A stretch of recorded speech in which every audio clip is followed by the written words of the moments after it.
This video showcases the results and development processes of the two projects created for the Advanced Technologies module at UE Bristol.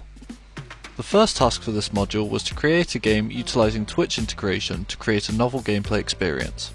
Since Twitch is a live streaming platform, the most reasonable result of this task would be to create a game which can be played by a streamer and interacted with by their viewers.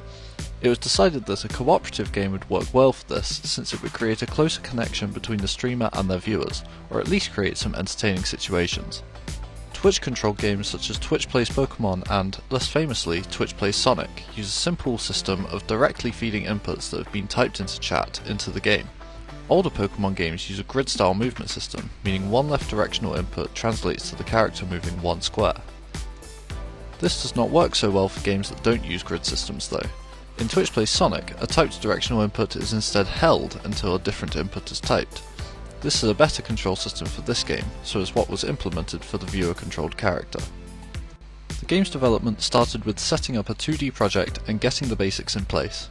A tile palette with a background and foreground layer was added to allow stages to be quickly and simply drawn with the tile system within Unity. The player was added next, with collision, left and right movement, and jumping. There are animations in place for all of this, as well as if the player falls without jumping. A cast has been used to check if the player is grounded, ensuring the player cannot jump until they hit the ground. The camera follows the player, but lags behind slightly. This is done just because it feels nicer than a stiff camera that is locked to the player. Next to be added was the Twitch chat controlled moving platform. The platform can move left, right, up and down, and has collision with the stage as well as the player. This collision with the player allows for their movement to be affected by the platform too. They can be pushed around or can ride it. The platform does not move out from underneath the player, instead the player has inertia on the platform. The game was also connected to real Twitch at this point, meaning the platform is controlled by real chat. This was done through the use of a TCP client, which requests data from the Twitch API. After passing the API a username and authentication key, messages sent in Twitch chat are automatically fed into the game's script. These can then be parsed, splitting the username of the chatter from the message content, and removing all unnecessary data. The game's scripts then check if the received message contains one of the known commands, and completes actions based on them. Typing the words left, right, up and down affects the platform's movement. This movement was originally planned to be done through applying forces to a rigid body in Unity.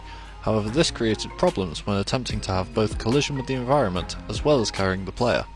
The solution was instead to just apply changes to the platform's transform on a fixed update, and make the player character a child of it when the two were colliding. The messages and their sender are displayed in the box in the top left corner, and the chat box always scrolls to the bottom when a new message is received, meaning the most recent messages will always be displayed on screen. The commands were later changed to require an exclamation mark at the front, since this is a common syntax for Twitch commands. Due to feedback commenting on the small amount of controls that chat has, the decision to add stretching and squashing abilities to the platform was made. This gave the stream viewers more versatility over how to solve problems that the game provided.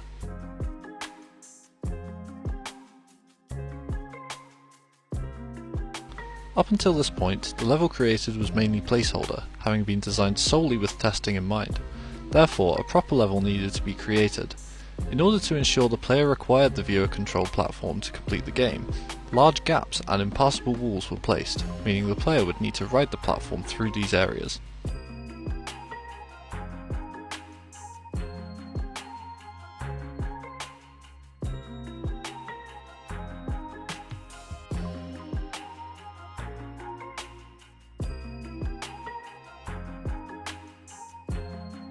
A large section containing spikes exists at the end of the level, providing the player and their viewers with one final challenge to overcome to beat the game. The game succeeds in providing an enjoyable, novel gameplay experience involving a live streamer and their audience.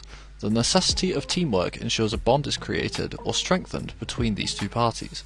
The mechanics created also allow viewers to partake in playful competitiveness, with the ability to choose whether to help or hinder the streamer, creating a sense of camaraderie in the community. The next task for this module was to create a game or tool to assist people with a chronic condition.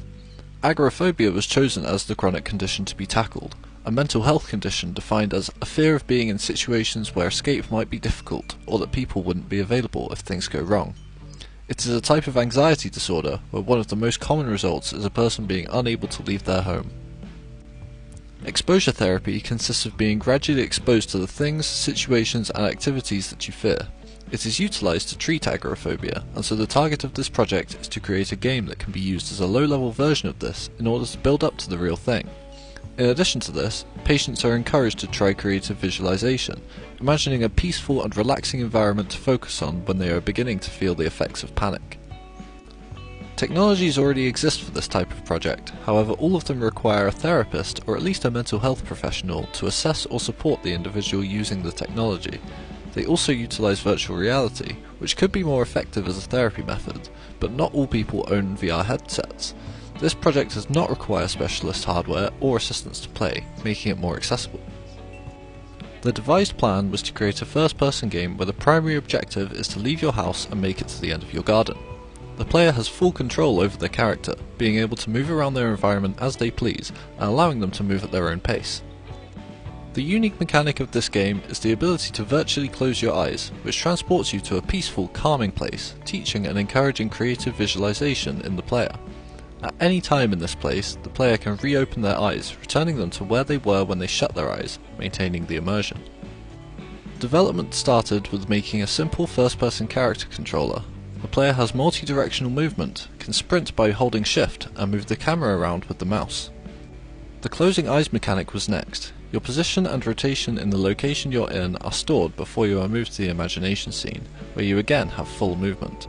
Upon pressing the spacebar again, your eyes close, your position and rotation in this scene are stored, and you are moved back to the real world scene, returning to the exact same place that you were previously, maintaining the immersion.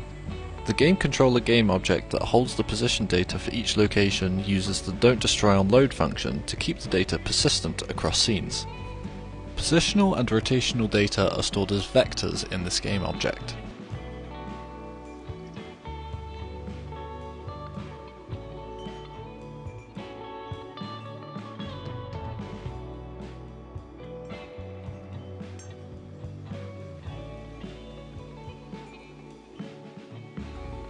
Next, the maps were designed.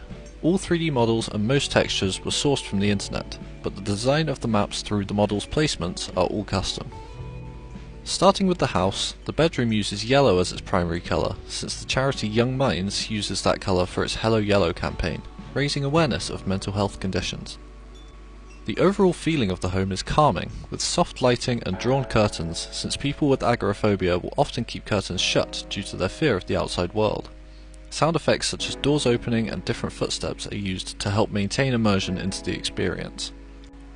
Leaving the house takes the player into the garden, where they can see the street at the end of their path. Cars also drive along the roads, and ambient outdoor sounds can be heard, again to maintain immersion. If the player can reach the end of their path, they have completed the game and are met with an end screen giving them next steps. Upon the player closing their eyes, they are taken to a beach setting.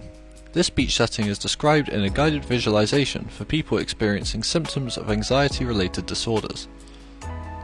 There is a sunny blue sky, bright blue ocean, soft waves, a beach chair, a sun umbrella, and lots of sand.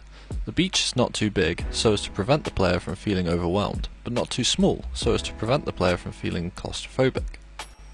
Certain parts of the guided visualization are impossible to simulate in the game, such as the warmth of the sand and the overall temperature. This has instead been told to the player through on-screen text for them to imagine themselves. The final addition to the game was an NPC guide. This character speaks to the player through on-screen text, motivating them to leave the house and offering words of encouragement along the way.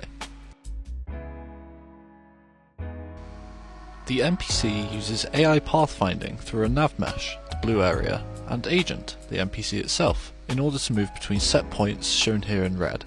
Its target point is set when the player passes through triggers in the world, ensuring it follows the player but is not overbearing. The experience created succeeds in providing a stepping stone towards real therapy. It introduces a person with agoraphobia to the ideas of exposure therapy and creative visualization, without making them take the jump immediately into the real thing.